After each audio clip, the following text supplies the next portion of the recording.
Good day, brothers and sisters. Now, there was an article I was reading, or was looking through Google, or I was running through on YouTube Shorts, kind of like I'm doing right here, because I'm looking at a bunch of airplane stuff. And I saw this guy talking about making fun of people. He was up in a spy plane, dressed in some casual clothes, and he's sitting there saying, "See the curvature and all this stuff?" Even though the window itself of the cockpit was just this huge curved glass, pretty much, which appears curved. So I'm sitting there watching and I'm thinking, I'm like, yo, this is ridiculous. Like, this guy looks stupid. And I'm sitting there thinking, I'm like, how is he all the way up there? Okay, remember what I just said. He was up there in like casual clothes saying that he's a spy plane flyer, and he took a video up there to prove flat earthers wrong and curvature. Just wearing, regular clothes. Piloting this airplane can make regular clothes. Your blood boil, but the reason is not what you think. The U-2 spy planes have been gathering intelligence for the U.S. military for over 50 years. In order to avoid detection, they fly at 70,000 feet, but flying at such high altitudes and low pressures requires wearing a 70-pound spacesuit. Otherwise, it requires wearing a spacesuit. So how is this guy making a video in a spy plane making fun of flat earthers? How is that even possible? The pilot's blood will boil inside their body if they're not wearing a flight suit. There is no oxygen. So how is that guy up there doing it? How is he making fun? And if I find the video, I'll show you. But body, literally.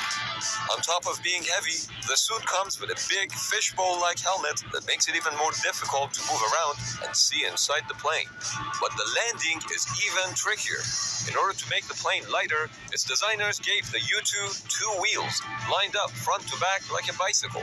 This makes landing so difficult that another U-2 pilot has to drive in a car behind the plane as it's touching down to radio them information.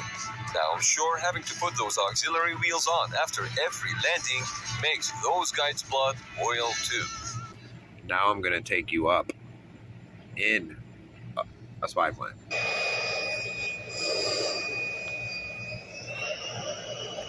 I want you to pay attention to the spy plane, okay? To the cockpit, the windows. You see how they are curved, and it's thicker in the back than it is in the front.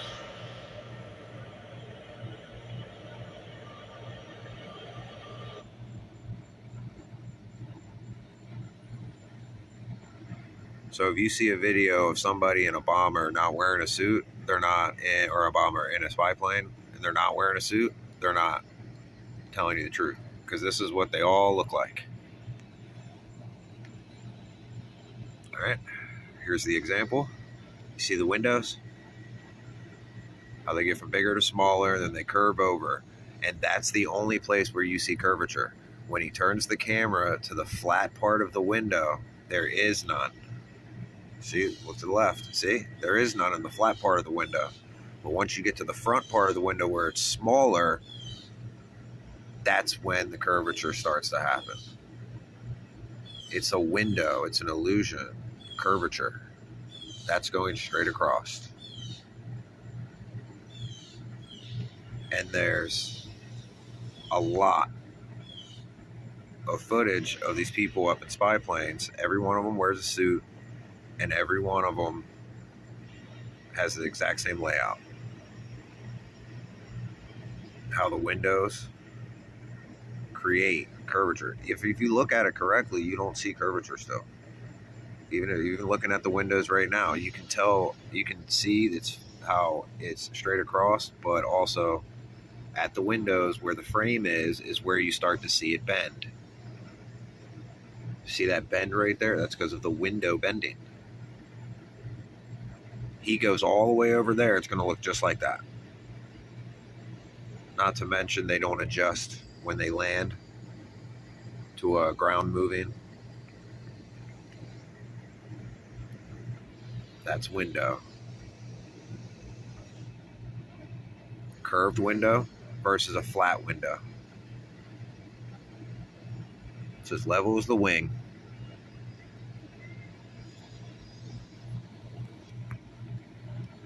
And this is at 70,000 feet. No oxygen. Right past that, we hit Coffin's Corner, which is where International Space Station is.